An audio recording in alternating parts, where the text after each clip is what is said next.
देखो, आज का जो टॉपिक है वो है पिक्योर टू पे।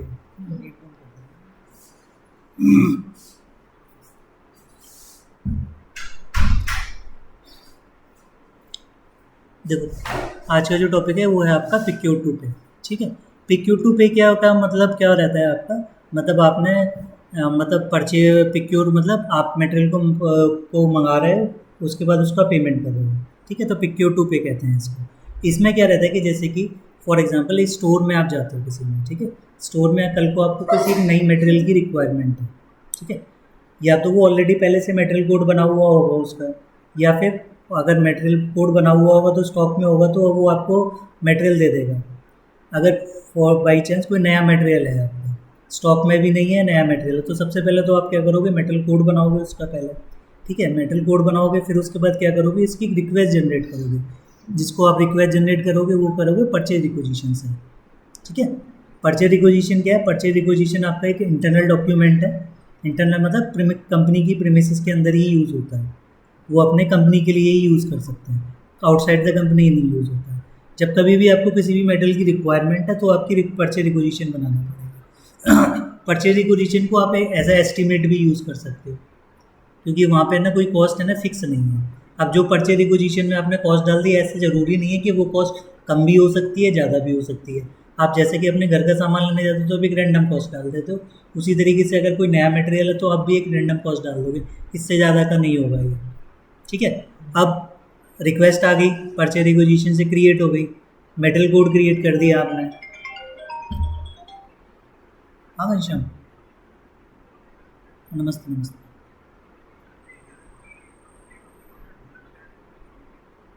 अच्छा, ठीक है, आ जाओ, जो मैं क्लास तो स्टार्ट हो गई, आ जाओ, कोई दिक्कत नहीं है, वीडियो तो देख ही दूँगा मुझे। ठीक है,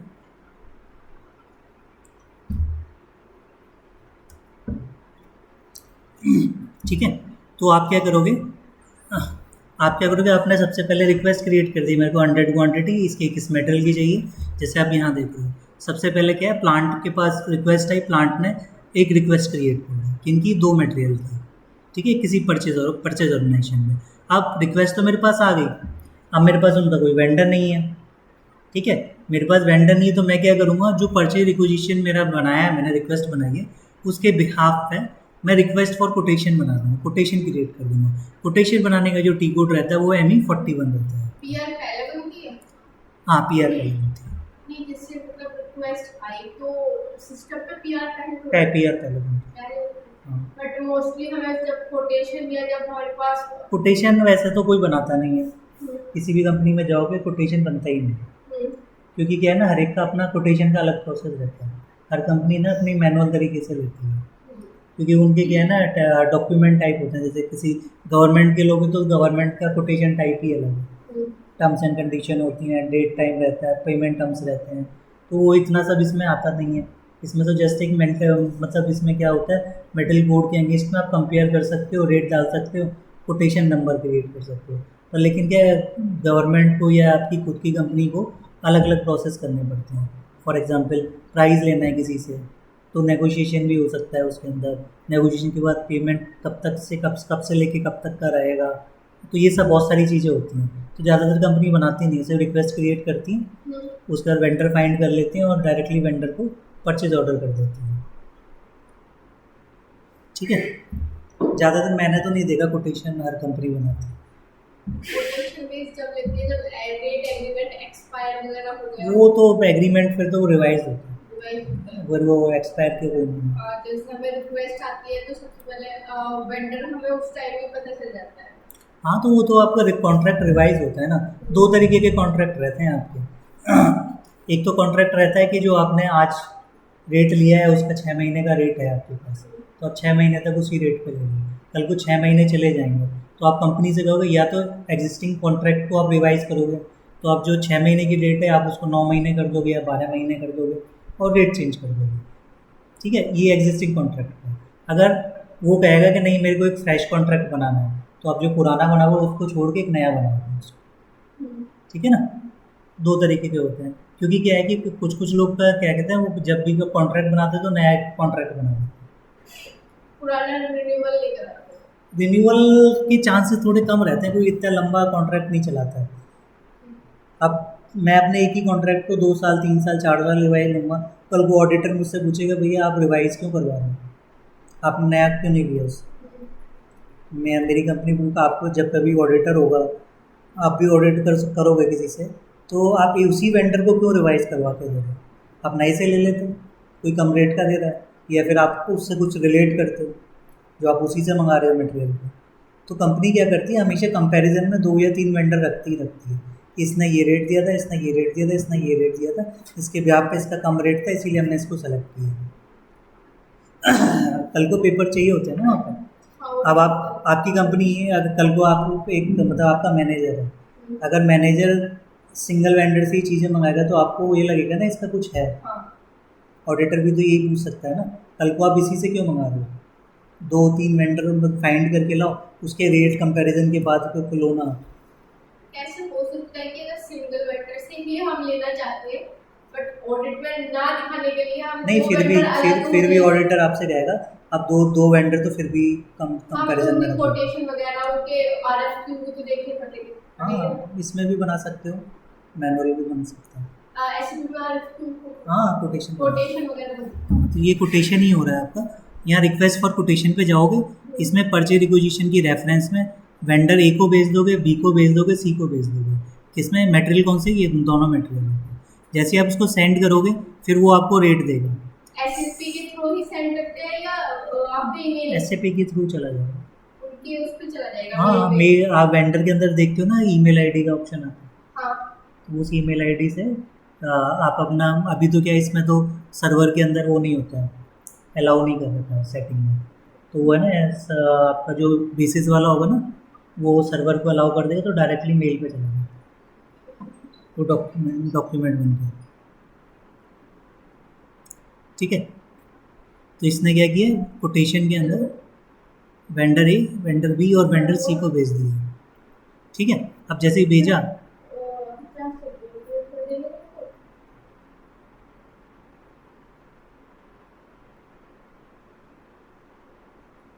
ठीक है, तो उसने वेंडर ए बी और सी को भेज दिया, तो बड़ा कर दिया, ए बी और सी को भेज दिया। उसके बाद हमने क्या किया, उसने भेज दिया। अब क्या है कि मेरे को फिर मैंने क्या किया, जो रेट आया मेरे पास मैंने वो रेट मेंटेन कर दिया जो इन 3 वेंडर ने भेजा।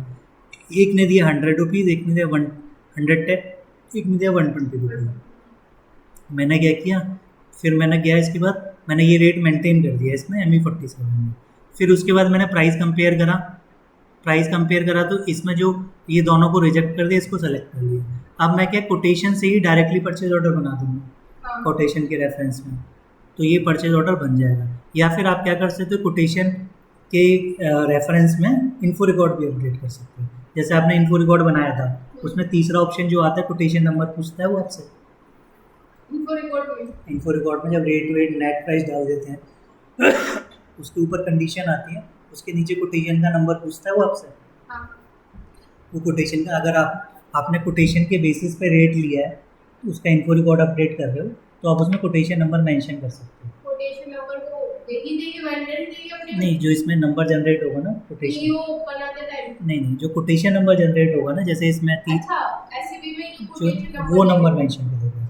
क्योंकि कल को कोई ये पूछ सकता है ना इन्फो रिकॉर्ड में तुमने प्राइस कैसे अपडेट किया, मतलब हमने इन्फो रिकॉर्ड के मतलब कोटेशन के बेसिस पे प्राइस अपडेट किया, उसने ही दिया था। ठीक है ना, उसके बाद ये सेलेक्ट हो जाएगा, फिर डायरेक्टली आप परचेज ऑर्डर बना लोगे। परचेज ऑर्डर के बाद गुड रिसिप्ट और इनवॉइस हो जाएगा। तो ये जो पूरा साइकिल है इसको आप पिक्योर टू पे कह सकते हो, पिक्योर टू पे साइकिल रहता है। अब जैसे कि अब मैं यहाँ पे जाऊँगा तो यहाँ पे जो सबसे पहले आता है परचेज रिक्विजिशन। देखो परचेज रिक्विजिशन मैंने लास्ट टाइम समझाया था, एक तो क्या है मतलब ये तो क्या है रिक्वायरमेंट को गैदर करता है, दूसरा क्या है वह रिक्वायरमेंट गैदर करने के साथ साथ एक इंटरनल डॉक्यूमेंट है आपका कंपनी का, और उसके साथ साथ ही आप ज़्यादातर आप देखो इसमें टैक्सेस नहीं होगा, वेंडर नहीं होगा। ठीक है, तो वो भी ज़रूरत नहीं है इसमें। और दूसरा क्या रहता है, जब कभी भी आप इसके मतलब एक और भी तरीके से बना सकते हो, जैसे परचेज रिक्विजिशन है, आप एक्सटर्नल सर्विस का उन टाइप के भी बना सकते हो, जितने टाइप के परचेज ऑर्डर बना सकते हो। ठीक है, उसके साथ ही जैसे कि आप यहाँ पे देख लो, तो बनाने का जो ट्रांजेक्शन ग्रो ME51 है ना, जैसे कि इसने ये लिया है, तो अब इसने क्या किया है यहाँ पे, ये इतने सारे ये मटेरियल है, मटेरियल में इसने असाइन सोर्स ऑफ सप्लाई की, जो मैंने बताया था आपको कि मल्टीपल वेंडर का भी बना सकते हो, एक परचेज रिक्वेजिशन में मल्टीपल परचेज ऑर्डर बना सकते हो। हाँ तो जिन जिन की सोर्स ऑफ सप्लाई वो तो असाइन हो जाएंगे, जिन जिन की सोर्स ऑफ सप्लाई जैसे कि यहाँ पे देखो डुप्लीकेसी नहीं आ सकती फिर? नहीं आएंगे। जैसे आप यहाँ पे पहले पे गए, पहले पे पर असाइन सोर्स ऑफ सप्लाई कर रहा है, दूसरे पे कर दोगे, तीसरे पे, चौथे पे, जिनके एक ही हैं, जैसे फॉर एग्जांपल जैसे क्रिएट परचेज रिक्वेजिशन हो जाएगा तो उनमें असाइन सोर्स ऑफ सप्लाई हो जाएगी। यहाँ पे देख रहे हो, यहाँ पे ऐसा सोर्स ऑफ सप्लाई में असाइन हो जाएगा वेंडर, और ये वेंडर फिक्स है, सोर्स लिस्ट बना हुआ है इसका, तो ये असाइन हो जाएगा।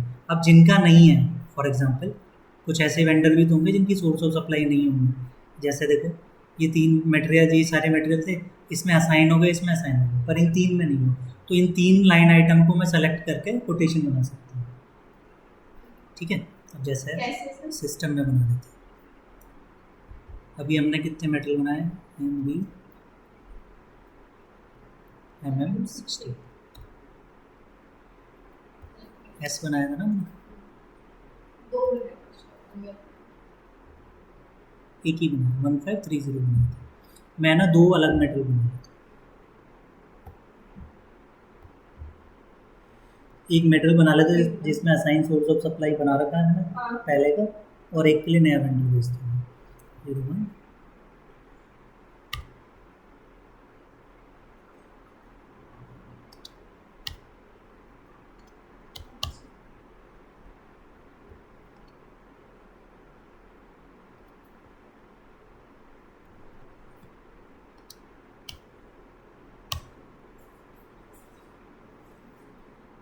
इसमें कोई करने की जरूरत नहीं है।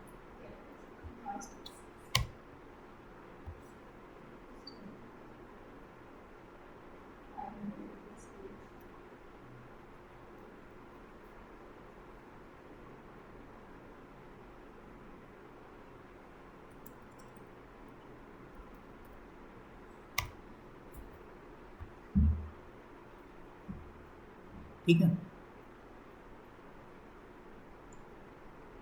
एक मैं एक्स्ट्रा वेंडर बना लेता हूँ, वेंडर भी देख लेता हूँ, तो 2 वेंडर तो फिर भी मुझे चाहिए ना भेजने के लिए, तो मैं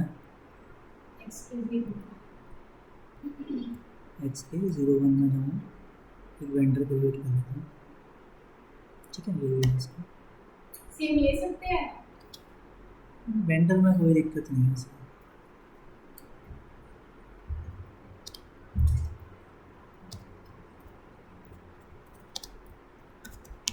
अब मैं 2 कोटेशन तो भेजूंगा ना कंपैरिजन के लिए।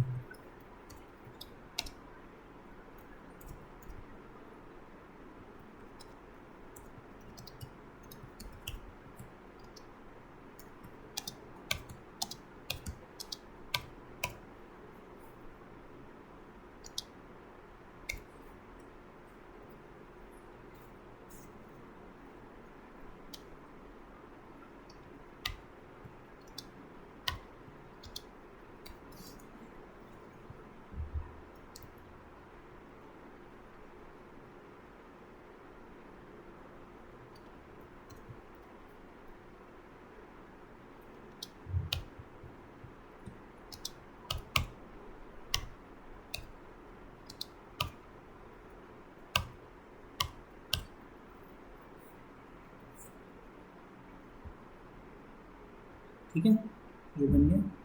और मैंने वो टी कोड बताया था वेंडर चेक करने का, कौन सा बताया था, MKV0।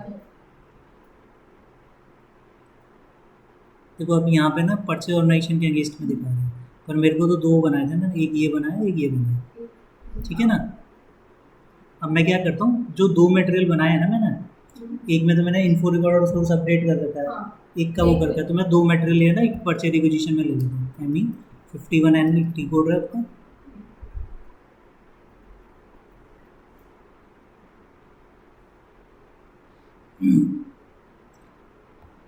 ये ले लेता हूँ 1530 और एक 1531। ठीक है, ये 100 क्वान्टिटी, इसकी आपकी 100 क्वान्टिटी। ठीक है, ये अपना LPS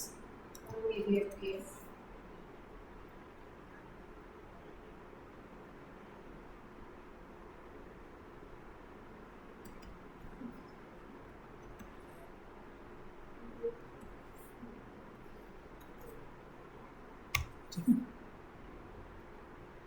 ये डाल दिया। अब आज की डेट की कोई कह रहा है, आज छुट्टी है, कल की डेट है।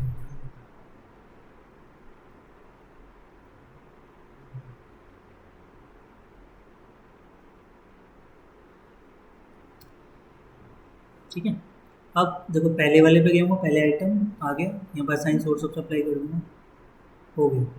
दूसरे पे जाऊँगा, नेक्स्ट करा इससे नीचे, असाइन सोर्स ऑफ सप्लाई करो, नहीं है। ठीक है, एक का वेंडर आ गया, एक का नहीं है। अब मैं इस परचेज रिक्वेशन को सेव कर दूँ। ठीक है, अब मैं जो नहीं है वेंडर, उसके वेंडर के लिए क्या करूँगा, तो कोटेशन बनाऊँगा। तो कोटेशन बनाने के लिए आप जाओगे ME41, ठीक है, कोटेशन का टिक एन नहीं लगता है इसमें।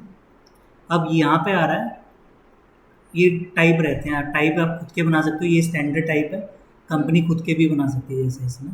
तो अभी ये स्टैंडर्ड वाला है, तो AN है, खुद के बनाने के लिए क्या करना होगा? वो वहाँ पे आपको डॉक्यूमेंट टाइप पे जाना पड़ेगा, मैं आपको दिखा दूँगा आपको। कंपनी खुद के बना लेती है स्टैंडर्ड की जगह। अब यहाँ पे डेडलाइन है, अब देखो आज की डेट में तो डेडलाइन हो नहीं सकती, मैं कोटेशन भेजूंगा तो मुझे डेडलाइन कब की चाहिए, मैं 2 दिन की देनी है, 1 दिन की देनी है, तो मैं 2 तारीख की दे देता हूँ। ठीक है, यहाँ पे LP डालूंगा, ठीक है, AFC ले लेता हूँ। ठीक है, अब रेफरेंस में किसकी होना है, परचेज रिक्वेशन, तो यहाँ पे जाऊँगा। अब जो लेटेस्ट परचेज रिक्वेशन है वो आया है, तो मैं यहाँ पे जाके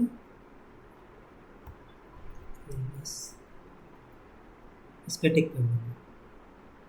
अब यहाँ पे कलेक्टिव नंबर क्या है, यूनिक नंबर देना है जिससे मैं कंपेयर कर सकूँ, जैसे 11 नंबर, 2 नंबर। ठीक है, तो मैं 11 नंबर दे देता हूँ।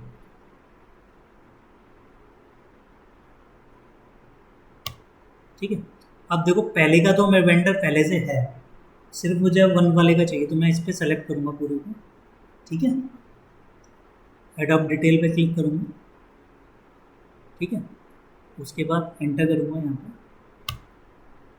अब ये क्या करें, डिलीवरी डेडलाइन डेट से मतलब उसकी है 1/6 की है, तो मैं डिलीवरी डेट इसकी 5 कर देता हूँ। ठीक है, ये आ गया। अब इसको जैसे अब ये सेलेक्ट हो गया एक आइटम, अब यहाँ पे जाओगे, अब हेडर में वेंडर एड्रेस दिख रहा है, इस पर क्लिक करोगे। अब यहाँ पे आप वेंडर फाइंड करोगे, यहाँ पे जाओगे LPL2 के अंदर, दोनों वेंडर को भेजना, पहले वाले को भी। ठीक है, सेव कर दूँगा, तो एक कोटेशन नंबर जनरेट करेगा नीचे। ठीक है, जनरेट हो गया। ठीक है, इसी तरीके से दूसरे वेंडर को भी सेंड कर दूँगा कोटेशन।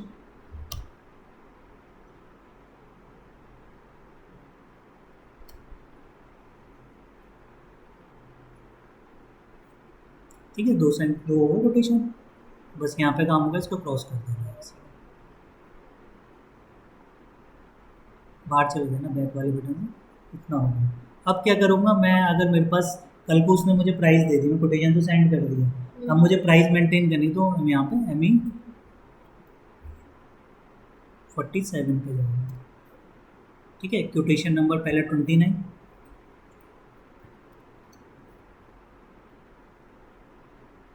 प्राइस अपडेट यहाँ कर देंगे। जैसे इस वाले ने कितनी प्राइस दी, ये 12,000। तो इसमें तो कोटेशन में तो प्राइस आए नहीं, कोटेशन में प्राइस हम डालेंगे ना जो उसने दी है, जाते नहीं है हम। नहीं, हम प्राइस क्या, हम प्राइस क्यों भेजेंगे उसको, वो हमें प्राइस देगा ना। हम ये नहीं कह सकते कि हमें ये मटेरियल, ये तो जो हमने एस्टिमेट लगाया है वो हमने अपने लिए लगाया है ना, हमने सामने वाले के लिए थोड़ी लगाया है। वो जब हमें रेट देगा तो हम कंपेयर कर लेंगे, तो वो हमें रेट देगा, हम उसमें अपडेट करेंगे, फिर कंपेयर कर लेंगे अपना। ME47 में बनता है। अब यहाँ पे 30 दूसरा कोटेशन नंबर डालोगे, 30 वाले, यहाँ पे रेट डालोगे 8,500।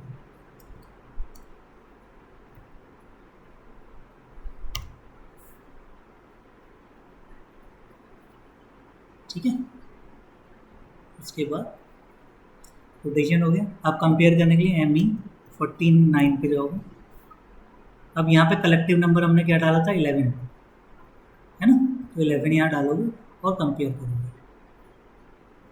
अब देखो अभी कोटेशन नंबर 30 वाला मेरा 1 पे आ रहा है और ये आ रहा है सेकेंड पे, ये 117% दे रहा है, ये 83% डिस्काउंट।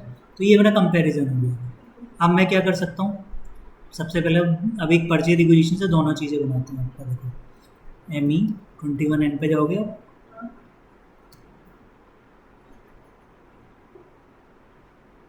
ठीक है, कोटेशन तक आ गया आपको। अब यहाँ पे माई परचेज रिक्विजिशन पे जाऊँगा, ठीक है, अभी ये वाली आ रही है, इसमें 2 आइटम आ रहे हैं, तो पहले वाले को मैं सेलेक्ट कर लूँगा सिंगल और कॉपी अडोप्ट कर लूँगा, ठीक है, ऑटोमेटिकली वेंडर वगैरह सब आ गया, क्योंकि कल मैंने अपडेट किया था इन्फो रिकॉर्ड और सोर्स लिस्ट, तो इसीलिए ये आ गया। अब इसको सेव कर दो तो देख परचेज ऑर्डर बन गया। ये तो हमने परचेज ऑर्डर बना दिया, ठीक है, बन गया। एक आइटम का बना दिया हमने, दूसरे का नहीं बनाया अभी, उसका हम बना देंगे कोटेशन से। अब यहाँ पे कोटेशन पे जाओगे, कोटेशन पे जाओगे, ये सब हटा देना यहाँ से।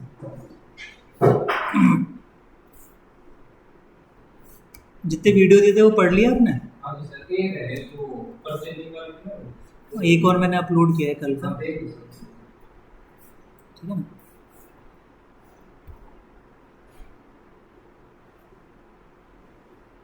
ठीक है, मैंने सिर्फ कंपनी कोड और ये डाल के रन कर रहा हूँ, तो मेरे कोटेशन है। अब मैं इस कोटेशन से बना दूँगा, 30 वाला था, एडॉप्ट कर दूँगा इसे, ठीक है। उसने आप ही पिक कर लिए, सब कुछ लिख तो लिया, वेंडर आ गया, क्वांटिटी आ गई, प्राइस आ गया, डेट आ गई, 0 सेव कर दिया इसको। हाँ, उसके इनवॉइस वगैरह भी, ये ठीक है, कोटेशन में अब ये बन गया। अब अगर स्टेटस देखना चाहते हो तो जैसे परचेज रिक्विजिशन का, तो आप यहाँ पे ME53N पे जाना, जो परचेज रिक्विजिशन में है, तो अब आप यहाँ पे देखना। अब देखो ये तो है ना, ये स्टेटस दिख रहा है, यहाँ पे जाना। अब आइटम वाइज देखना, ये दिखा रहा है इसका, ये परचेज ऑर्डर बन गया, ठीक है। नेक्स्ट वाले पे जाना, ये दिखा रहा है ये परचेज ऑर्डर बन गया, ये 2 कोटेशन बन गया, दिख रहा है अब स्टेटस आइटम वाइज आ रहा है। एक ही परचेज रिक्विजिशन से हमने 2 परचेज ऑर्डर बना, ठीक है। ये किस लिए होता है कि जब एस्टीमेट आप देते हो किसी को, तो आपको ये थोड़ी पता होता है किस किस वेंडर से मंगाना है, ठीक है ना। एक के लिए कोटेशन बना दिया। अब इसका गुड रिसिप्ट करने के लिए मुझे क्या करना पड़ेगा, मैं कुछ सेटिंग करनी पड़ेगी इसमें, तो चलो वो भी कर देते हैं।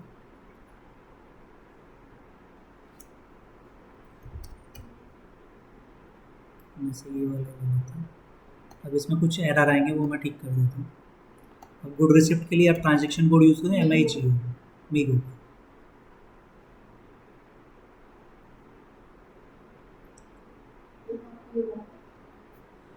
डाल दीजिए यहाँ पर, ठीक है। अभी थोड़े एरर आएंगे इसमें, मैं कर दूँगा, ठीक है। उसको नंबर रेंज वगैरह साइन करना होता है, इसको चेक करेंगे, ठीक है ना।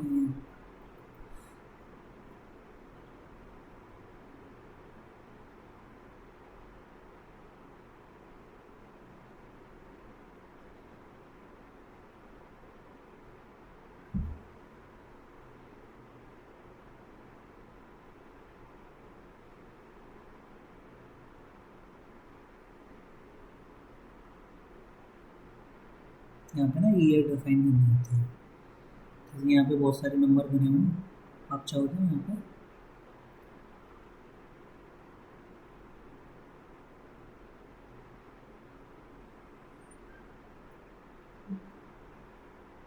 इंसर्ट ईयर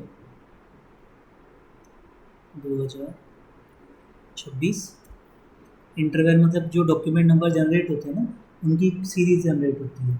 जैसे इसमें ना अलग अलग डॉक्यूमेंट है, WE IB, जैसे कि आप इन्वेंट्री इन कर रहे हो तो उसका अलग डॉक्यूमेंट टाइप रहेगा, आप इशू कर रहे हो उसका डॉक्यूमेंट नंबर अलग जनरेट होगा, तो उसकी नंबर सीरीज देने के लिए इसका यूज़ होता है। अभी तो क्या है, मैं WE कर रहा हूँ, WE का मतलब है गुड रिसिप्ट कर रहा हूँ, और अगर मैं IR और IB कर रहा हूँ तो मैं इशू कर रहा हूँ, ठीक है। तो अभी मैं कोई भी नंबर दे देता हूँ, फॉर एग्जांपल जो पुराना बना हुआ है कुछ ये दे देता हूँ, अगर ले लेता है तो, पर इतने बड़े नंबर की कोई ज़रूरत है नहीं, छोटा ही दे देता हूँ।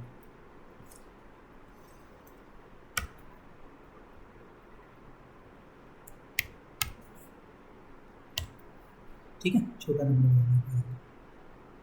तो हर जैसे जब ईयर ख़त्म हो जाता है ना तो ये हर बार बनता है, ये 26 है, 26 में 27 आ गया तो हर एक की डॉक्यूमेंट सीरीज बनती है।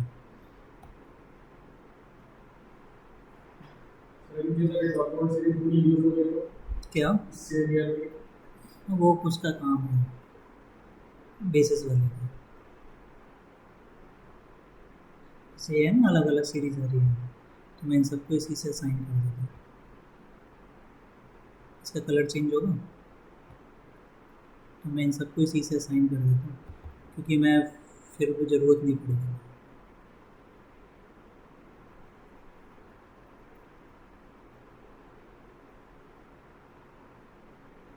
ठीक है, इसी से असाइन कर देते हैं। आप चाहो तो यहाँ पे एक नया ग्रुप भी बना सकते हो, पर इसकी कोई ज़रूरत है नहीं इसकी। ठीक है ना,